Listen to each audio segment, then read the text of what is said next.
Hey folks, Chris Moffat Arms here for PoliTraQ. Today we're going to be going through our new Setup Wizard tool, which will allow you to get up and running quickly with the platform. It's also going to allow us a chance to discuss some recommended best practices for structuring your data within PoliTraQ. Let's get started.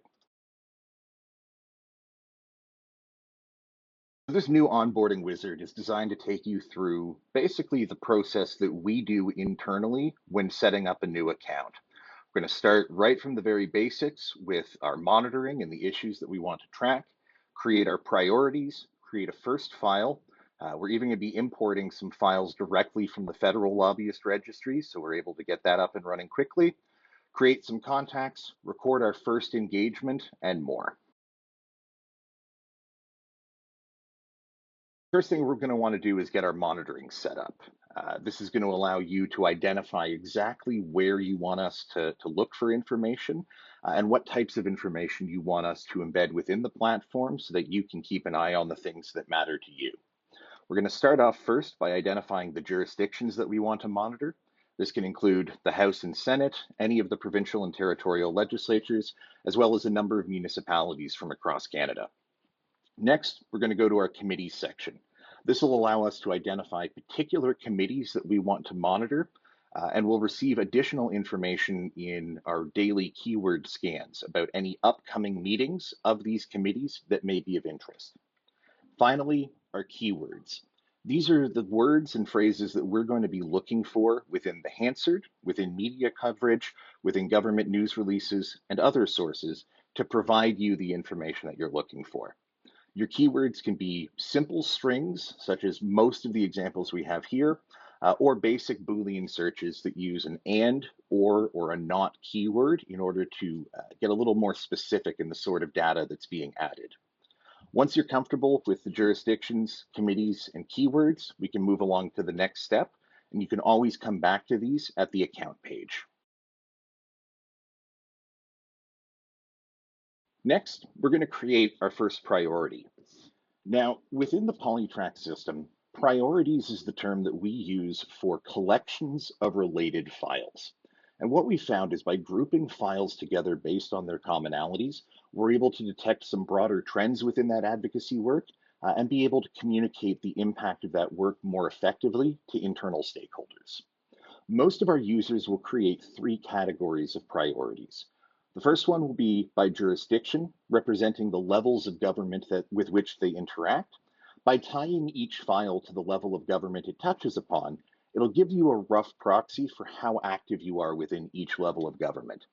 As you see, we don't have any new ones listed here because all of the priorities that we had set up in the previous section were already set up when we opened the wizard. However, any jurisdictions that you identify in the first step, if you're doing this for the first time, will be reflected in that jurisdiction section.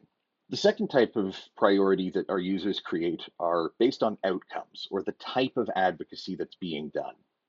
What we found is depending on the desired outcome of your advocacy work, there's a very different frequency and cadence of activity that we would expect. If I'm applying for a grant, for example, those tend to be a much shorter duration of a campaign. They tend to be much higher intensity and higher volume leading up to that deadline. And then they're going to fall off very rapidly after that deadline passes.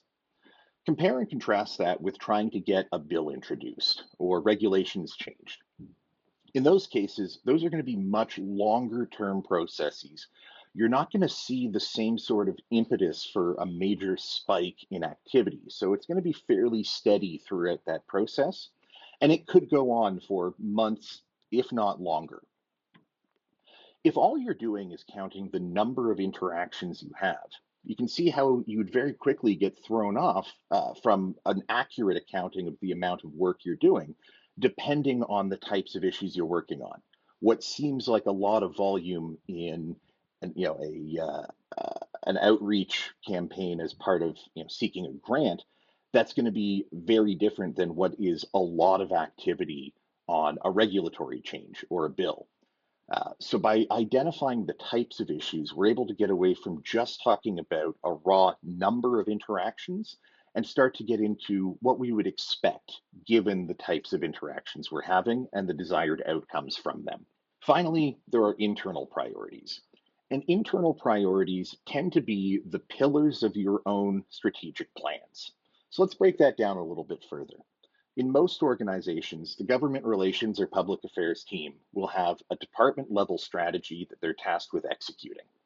There may also be a board level or executive level strategy that's been put together to guide the entire organization.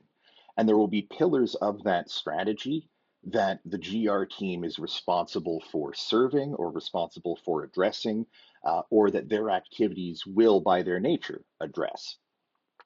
By tying your files to the specific internal pillars that they address, you're better able to communicate the impact of the work that you're doing and how it relates to the things that your internal stakeholders care about the most. Now that we have that first priority in place, it's time to create a file.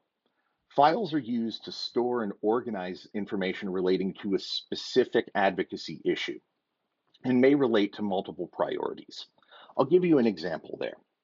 When I worked in the post-secondary sector, tuition policy was always an ongoing issue, whether that be domestic tuition, whether that be tuition rates or tuition increases, international tuition.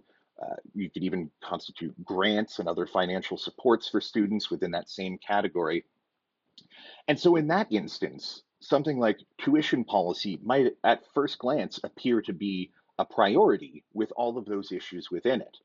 But what we have found is that in those cases, it's better to go with the highest level bucket as the priority and fit everything in underneath.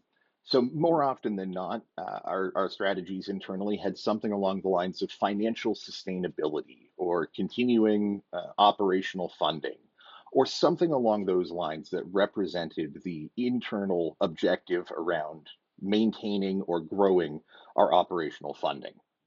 In this example, that would be a top level priority. And then within that priority, you would create a file for each of those specific tuition issues. So one for domestic tuition, one for international tuition, one perhaps for tuition increases or policies around tuition caps or tuition freezes. So you can see the file is where we get really specific, and then you'll have all of your key messaging attached to that particular file within a broader priority.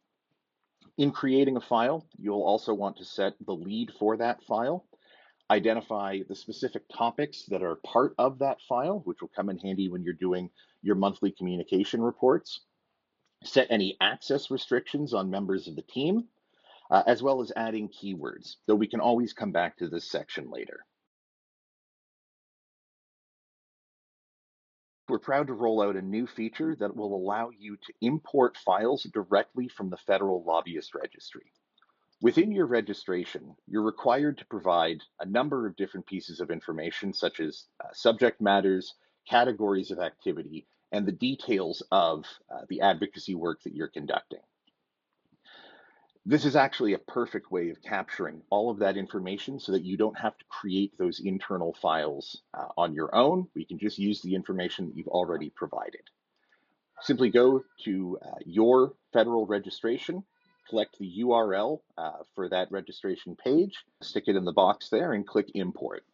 That'll run a scraper that we've set up, and we'll return those topics. Now, what we can do here is go through each of these and add a title. We will include automatically these topics in the subject matter area. We'll look to match up any of the categories of priorities that you've created in this section here. And the details section will become the description of your future file. So let's just go ahead and add this one as a test. We'll skip the others for now, though you can do all of them at the same time. Files uploaded successfully, and now we can move on. Contacts. Contacts are the individuals and organizations that you interact with.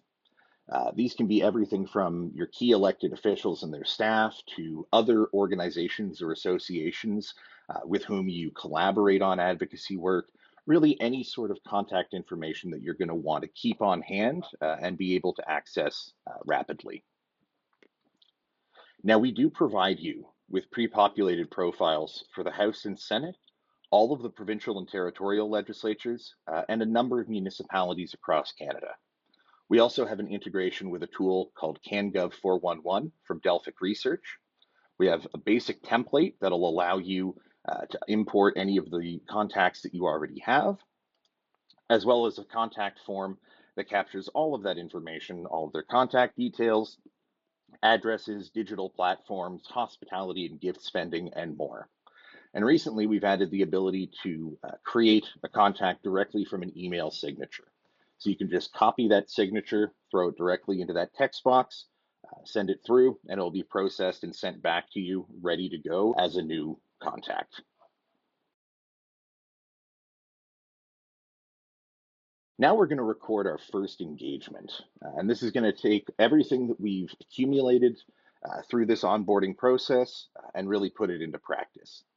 Now, at their core, engagements are very simple. They're just looking to capture the type of interaction that you had, the specific files that were discussed, as well as the broader priorities within those files. Once you've filled out that information, any descriptions or any background info out of that meeting would go into the description field below. And as you see here, for this demo, we've added a contact for you for that external participant. However, in the real setting, you'd be able to not only select contacts from your existing contact list, but also to create a contact while you're creating that engagement record. And now you're all set. That covers our introduction to the onboarding wizard and our walkthrough of the onboarding process with PoliTraQ. We're going to be rolling out a number of mini webinars over the course of the next couple of months. So keep an eye out both on the main PoliTraQ site and at politraq.com/blog, as well as in our daily roundups. We'll include any of that information there as well.